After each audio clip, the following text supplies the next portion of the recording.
नमस्कार, मैं हूं आपके साथ जया शर्मा। बंसल न्यूज की खास पेशकश में आप सभी का स्वागत है। 8 मार्च को दुनिया भर में वुमेन्स डे मनाया जाता है। यह दिन महिलाओं को समर्पित है, इसलिए वुमेन्स डे के मौके पर बंसल न्यूज आपको कुछ ऐसी महिलाओं से रूबरू कराने जा रहा है जिनकी हिम्मत और जज्बे को देखकर आप भी इनके मुरीद हो जाएंगे। परेशानियां आई और चली गईं, लेकिन इन महिलाओं की हिम्मत नहीं टूटी। वक्त के साथ खुद को बदलकर इन वंडर वुमेन्स ने सफलता की इबारत लिखी। तो चलिए आपको मिलाते हैं इन्हीं वंडर वुमेन्स से। तो शुरू करते हैं हमारी खास पेशकश, बोले तो वुमनिया।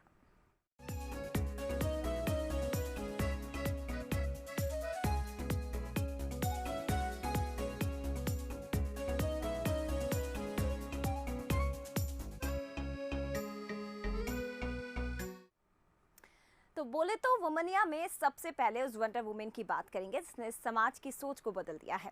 उसके हौसले ने महिलाओं के प्रति बनी धारणा को बदल दिया। जिन कामों के लिए हमेशा पुरुषों को लायक समझा जाता था, वो काम कर दिखाया है। हम आपको एक ऐसी ही महिला से मिलाने जा रहे हैं। उनकी कहानी आपको बताते हैं, जिन्हें लोग जेसीबी वाली मैया भी कहते हैं। और ये नाम यूं ही नहीं पड़ा, इसकी वजह है कि वो बड़े बड़े वाहनों को भी खिलौनों की तरह नचाती हैं।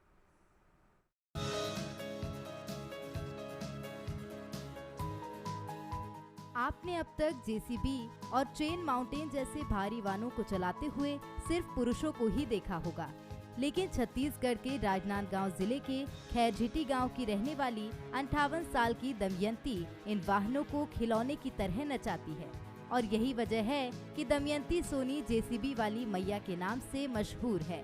दमयंती जिस तरह से भारी वाहनों को चलाती है, उसे देख लोग हैरान रह जाते हैं, लेकिन उनके लिए ये सफर इतना आसान नहीं था।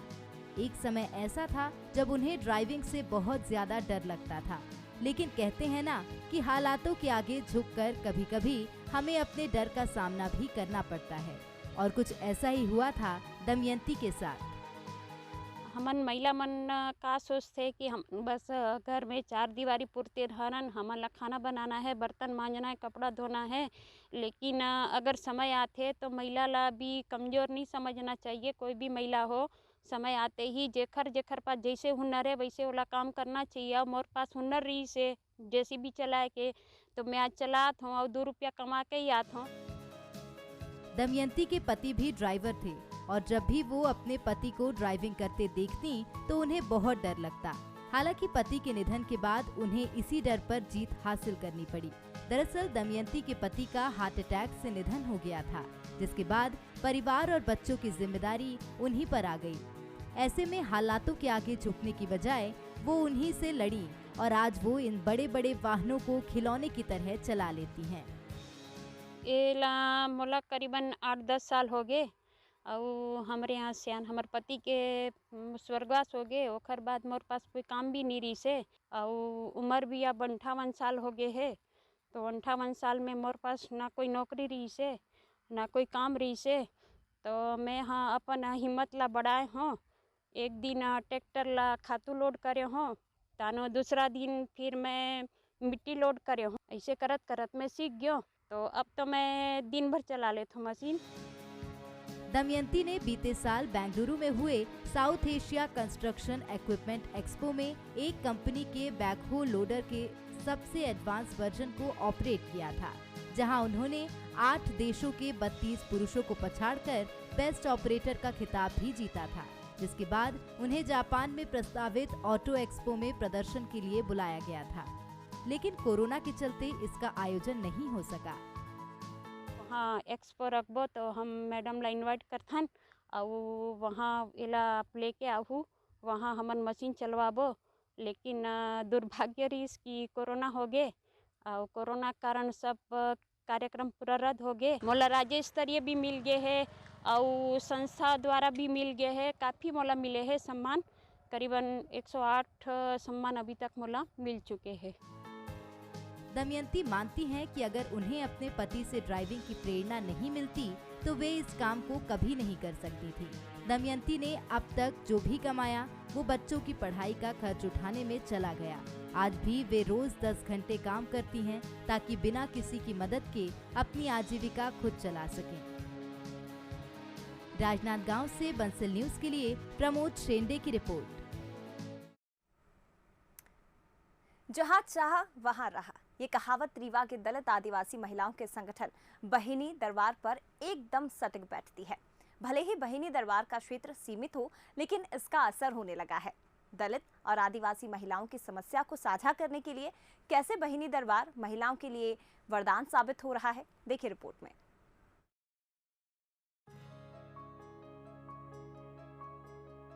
रीवा जिला के तराई अंचल में बहिनी दरबार दलित आदिवासी महिलाओं की आवाज का दूसरा नाम है।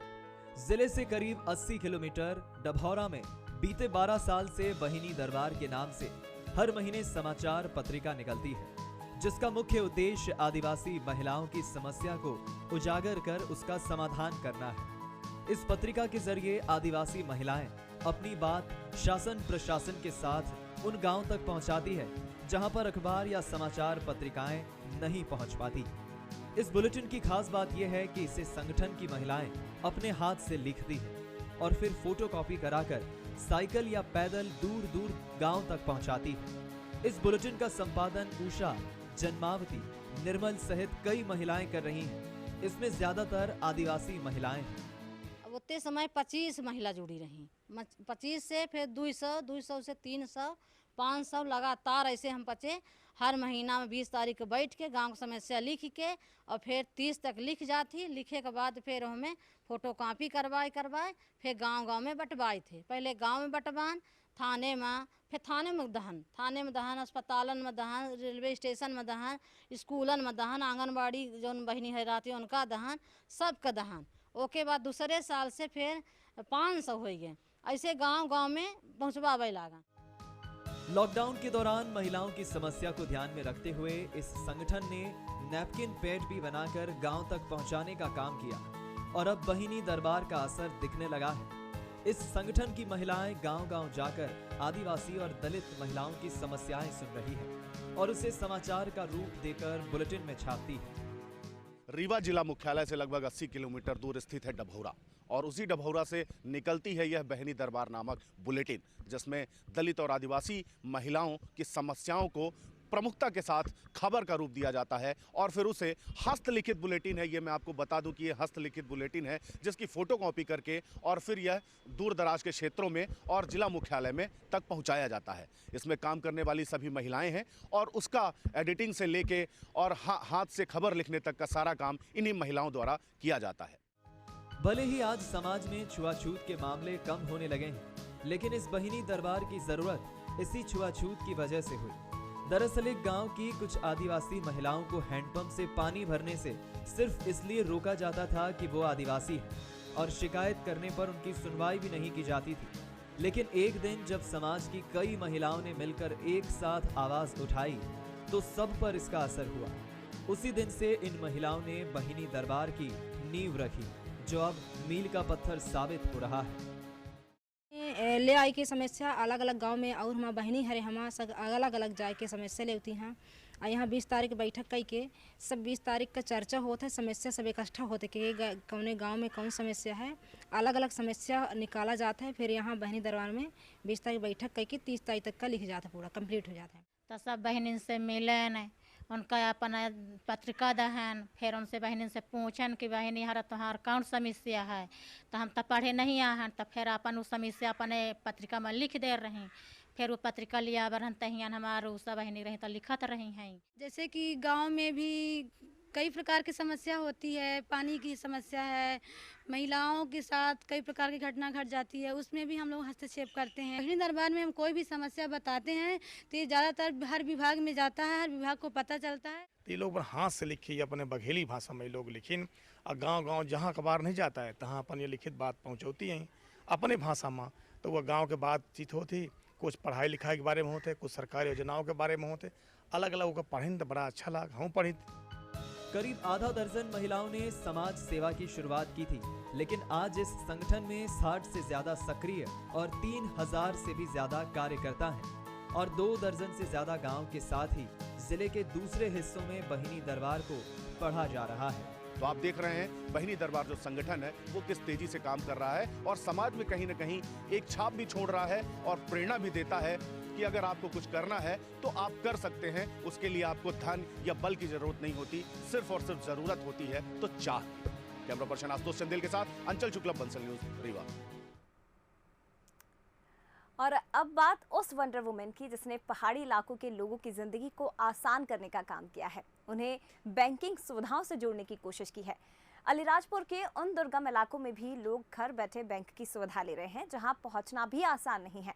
घर पर ही बैंक के लेन देन का काम चुटकियों में हो जाता है और ये संभव करने का काम किया है लीला कनेश ने, जो इन पहाड़ी इलाकों में घर घर जाकर बैंक सुविधा का लाभ दे रही है।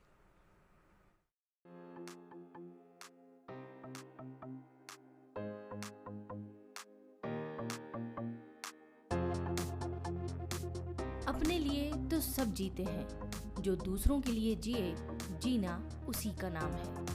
कुछ लोगों के लिए ये कहावत हो सकती है, लेकिन अलीराजपुर के बहतगढ़ गांव की लीला कनेश इसे चरितार्थ कर रही हैं। कभी पेड़ के नीचे तो कभी किसी चबूतरे पर लोगों को वो सारी सुविधाएं दे रही हैं जो उन्हें कई किलोमीटर दूर चलकर भी नहीं मिलती थी। दरअसल लीला इन दिनों पहाड़ी इलाके में रहने वाले लोगों को घर बैठे बैंक की सुविधा दे रही है। लीला के इस कदम से करीब 15 गांव के लोगों को फायदा मिल रहा है। लीला की घर घर जाकर बैंकिंग की सुविधा देने की कहानी दिलचस्प है। दरअसल लीला करीब 5 साल पहले मध्य प्रदेश ग्रामीण बैंक की छकतला शाखा से जुड़ी और बैंक सखी बनकर काम शुरू किया। लेकिन इस दौरान लीला ने देखा कि उसके पास दूर दूर से बुजुर्ग पैदल चलकर थोड़ी सी राशि निकालने के लिए आते हैं। तो बुजुर्गों की परेशानी देख लीला को एक आइडिया आया कि क्यों ना इन बुजुर्गों को घर घर जाकर ही राशि दी जाए, जिसके बाद शुरू हुआ लीला का सफर। और आज लीला का मंथली ट्रांजैक्शन 45 लाख रुपए तक पहुंच गया है। महिला को गांव-गांव में जाके समूह बनाए, उनके फिर बैंक आजीविका मिशन वाले मेरे को बैंक से आईडी दिलाई कि खाते खोलना और पैसा जमा करवाया, और फिर समूह के पैसे भी मैंने जमा करे। फिर हमने मंत्री सरपंच को बोला कि इनको पेंशन दिलाओ। बुजुर्ग लोग आज चल के आ नहीं पाते, दूर पड़ता है, इसलिए हम गांव-गांव में ऐसे तो 15-16 गांव है, वहाँ जाके हम बांट देते थे। लॉकडाउन में है, वहाँ भी क्या गांव में वो घूम नहीं पाते थे, पुलिस वाले किसी को घूमने नहीं देते थे। हम गांव में जाके सबको पेमेंट बांट देते। 45 से 50 लाख का हम हर माह में ट्रांजेक्शन कर देते। ग्रामीणों को घर बैठे बैंकिंग सुविधा देने लीला रोजाना अपना लैपटॉप लेकर निकल जाती हैं। लीला के इस साहसी काम से आसपास के गांव वाले तो बहुत खुश हैं, वहीं इसका सबसे बड़ा फायदा बुजुर्गों को हुआ है, क्योंकि पेंशन निकालने अब उन्हें लंबी दूरी का सफर नहीं करना पड़ता। लीला ने लॉकडाउन में भी लोगों को परेशान नहीं होने दिया और सरकार की विभिन्न योजनाओं की राशि हितग्राहियों के घर घर जाकर उन्हें दी। ये हमारे गांव में अच्छी प्रेरणा लायक है। घर घर जाके पेंशन देती है, ज़रूरतमंद लोगों को पैसे निकाल कर देती है। बहुत लोगों को 10 से 15 से अधिक गांव। मेरी लीला घर घर गाँवों में जाके पेमेंट करती, घर आके भी करती, लोगों को फायदा दे रही है। हो गया यहाँ 15 गाँव, 16 गाँव, 15 गाँव, हाँ सबको फायदा मिला।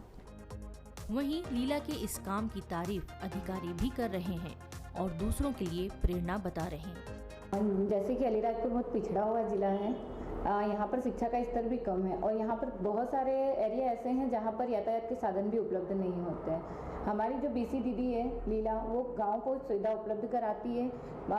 अपने जो ग्रामीण क्षेत्र के लोगों, उन लोगों को बैंक तक आने जाने में काफ़ी समस्या होती है, तो बीसी दीदी उनका घर घर जाकर उनका ट्रांजैक्शन करती है।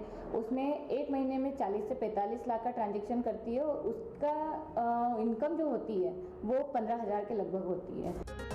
लीला उन लोगों के लिए भी एक मिसाल है जिन्हें लगता है कि किसी की मदद के लिए धन की ज़रूरत होती है और बिना रुपए के वो किसी की मदद नहीं कर सकते। सच तो ये भी है कि मदद करने का सच्चा जज्बा ही इंसान को इंसान बनाता है और लीला ने ये साबित भी किया है। अलीराजपुर से बंसल न्यूज़ के लिए यतेंद्र सिंह सोलंकी की रिपोर्ट। ये सच है कि महिलाएं जब जागरूक होती हैं तो परिवार के साथ साथ समाज को भी बदल देती हैं और आज हम आपको करेरा की जो रिपोर्ट दिखाने जा रहे हैं उसमें महिलाओं ने तो कारोबार को ही बदल कर रख दिया।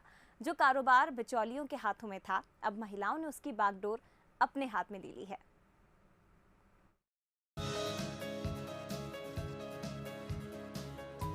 भागो आदिवासी अपने महिला साथियों के साथ सुबह सुबह जंगल का रुख करती हैं।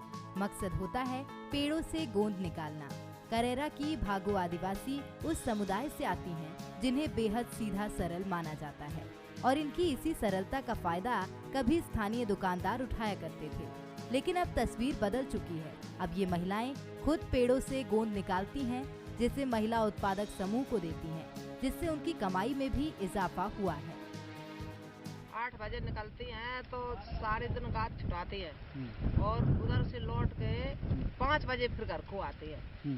तो दिन भर छुटाती है। कोई 5 किलो निकले आए, कोई 10 किलो निकले आए, कोई 2 किलो 2.5 किलो जैसा गाद निकले। सेठ को ने कम पैसों में लेते थे वे और समूह वाले ने 2 पैसे ज्यादा बढ़ा के दे दिए। तस्वीर वाकई में बदल चुकी है। जो गोंद महिलाएं जंगल से निकाल कर लाती हैं, उन्हें राजगढ़, मार, रामपुरा और उरवाहा 4 गांव में बने महिला उत्पादक समूह को बेच देती हैं। गांवों में गोंद खरीदने के लिए संग्रहण केंद्र संचालित है। गोंद खरीदने के बाद यहां गोंद की सफाई और ग्रेडिंग के साथ बोरों में भरकर पैकिंग का काम भी किया जाता है और फिर इन्हें इंदौर और देवास के व्यापारियों को बेच दिया जाता है। हमने जो है यहाँ पर एक समूह बना जिसका नाम है सृजन संस्था, उसमें हम जुड़े। तो जो गरीब परिवार की महिला है आदिवासी, वो गोंद निकाल कर लाती थी जो महिलाएं, तो उन्हें कम दाम पर बेचना पड़ता था अन्य व्यापारियों के लिए। फिर हमने चर्चा रखी सरों के सामने कि क्यों ना हम लोग ऐसा केंद्र बनाए कि जहाँ आसपास में जो हमारी आदिवासी महिला है जो गोंद निकाल कर ला रही हैं, हम ही लोग खरीदे। फिर वो माल जो है हम बाहर ले जाकर सेल करेंगे, बेचेंगे, तो उन्हें मुनाफा ज्यादा मिलेगा। गोंद के कारोबार से जुड़ी 135 महिलाओं में आखिरकार ये जागरूकता आई कैसे, ये भी सवाल है। तो इसके लिए इन महिलाओं को तकनीकी मदद दी गई। महिलाओं के उत्थान के लिए काम करने वाली सृजन संस्था ने इन महिलाओं को जागरूक करने का काम किया। इसमें खास तौर से जो भूमिका रही है वो समुदाय की रही है, जो कि उन्होंने काफ़ी अच्छे तरीके से उसमें काम किया है। तो जैसे ही जो रेट को लेकर अगर बात करें, अगर मार्केट में वो बढ़ाते थे तो उसी हिसाब से समुदाय भी अपने बाकी लोगों के साथ में बात करके और अपने ग्रुप के माध्यम से बेचने का जो उन्होंने प्लान किया, उस हिसाब से वो फिर एक जगह पे इकट्ठा करते और जो गोंद है वो बाहर मार्केट में सेल करते हैं। ये तो बात हुई गोंद की, मगर मूंगफली के कारोबार में भी महिलाओं ने कमाल कर दिया है। महिलाएं ग्रेडिंग के जरिए बीज उत्पादन कर रही हैं। करेरा के ही मामोनी खुर्द गांव में बने महिलाओं के उत्पादक समूह ने मूंगफली की खरीद बिक्री के साथ बीज उत्पादन का काम शुरू किया है। 1 साल पहले शुरू किए इस काम में 8 गाँव की 128 महिलाएं जुड़ी हैं, जो गाँव स्तर पर ही किसानों से मूंगफली खरीदती हैं। ये आइडिया हमारे पास ऐसे आया, हमने देखा कि हम जो उत्पाद करते हैं तो वो हम ही करते हैं, तो हम दूसरों को देते हैं। जैसे लाला बनिया वगैरह आते हैं तो वो बाहर ले जाते हैं, तो हमें भी बाहर ले जाना पड़ता है, यानी करेरा ले जाए सिरसौन, तो वो टैक्सी भाड़ा होता है तो वो भी हमको देना पड़ता है। वहाँ जो भी भाव लगे, आज कुछ भाव है, हम पहुँचे तब तक भाव बदल गया, तो वो भी हमें दिक्कतें होती हैं। हमारा माल भी खराब होता है कुछ वहाँ जाने से। तो हमने सोचा, हमारी कमेटी है, हम लोगों ने, या हमारे पास एक सर्जन संस्था भी आई, उनसे हमने बात की सर्जन संस्था वालों से, तो उनने हमारा सहयोग किया। काजू के नाम से प्रसिद्ध करेरा की मूंगफली की एक अलग पहचान है। इस साल समूह की महिलाओं ने 52 टन मूंगफली खरीद में 25 लाख का कारोबार किया है, जिसमें गांव में ही किसानों से उनकी मूंगफली खरीदी। उसमें भी वो सब प्रक्रिया अपनाई जो व्यापारी अपनाते हैं। सृजन संस्था के अधिकारी भी मानते हैं कि कारोबार में भी महिलाओं ने बिचौलियों की छुट्टी कर दी और इससे इनका आत्मबल बढ़ा है। जो महिलाएं यहाँ से मंडी जाती थी, एक तो उनका टाइम बचा, मतलब उनको घर से ही अपना माल बेच सकते हैं। दूसरा ये था कि यहाँ पे जो बनियाओं का कल्चर था, वो उनका कल्चर ये था कि जैसे अगर वो कुछ तोलते हैं तो एक्सेस ले लेते हैं, तो उनका उसमें भी माल बच जाता है। ठीक है। दूसरा, उनको जो रेट मिलता है, अगर वो लोकल बनिया है, अगर वो महिलाओं के पास हमारा 3 से 4 कुंटल है तो मंडी नहीं जा पाते हैं। अगर जो बड़ा बनिया है जिसपे 70-80 कुंटल है, उसको तो ठीक है, वो तो कहीं भी चले जाता है। पर जो छोटा किसान है, उसको ज़्यादा फायदा है। जाहिर है कि आदिवासी महिलाएं दूसरी महिलाओं के लिए प्रेरणा बनकर काम कर रही हैं। इतना ही नहीं, ये महिलाएं अन्य महिलाओं को जागरूक करने के साथ ही उन्हें जिंदगी में आगे बढ़ने के गुर भी सिखा रही हैं और साबित कर रही हैं कि महिलाएं किसी से पीछे नहीं हैं। करेरा के आदिवासी बुमनिया की कहानी के साथ साथ आपने करेरा अंचल के मामोनी खुर्द की उन महिलाओं को भी देखा जिन्होंने मूंगफली के क्षेत्र में कमाल का काम किया है और बिचौलियों को खत्म करने का प्रयास किया है।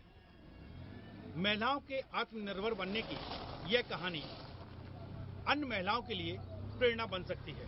कैमरा सहयोगी संजीव साहू के साथ नरेंद्र तिवारी, बंसल न्यूज, करेरा। ये 21वीं सदी का न्यू इंडिया है और इस न्यू इंडिया में तकनीक का ऐसा कमाल देखने को मिलता है कि लोग हैरान रह जाते हैं। इंदौर की एक छात्रा ने तकनीक का ऐसा इस्तेमाल किया कि खेती के मायने ही बदल दिए। आप सोच सकते हैं कि बिना मिट्टी के फल और सब्जियां उगाई जा सकती हैं। जाहिर है आपका जवाब ना ही होगा, लेकिन जब ये खबर आप देखेंगे तो आपका जवाब जरूर हाँ में बदल जाएगा। ये युवा की सोच है, ये नया भारत है और ये भारत की आधुनिक खेती है जो मेहनत से नहीं दिमाग से की जाती है। खेती तो मिट्टी में होती है, लेकिन इंदौर की सलोनी हार्डिया ने खेती के मूल पद्धति को ही बदल दिया है।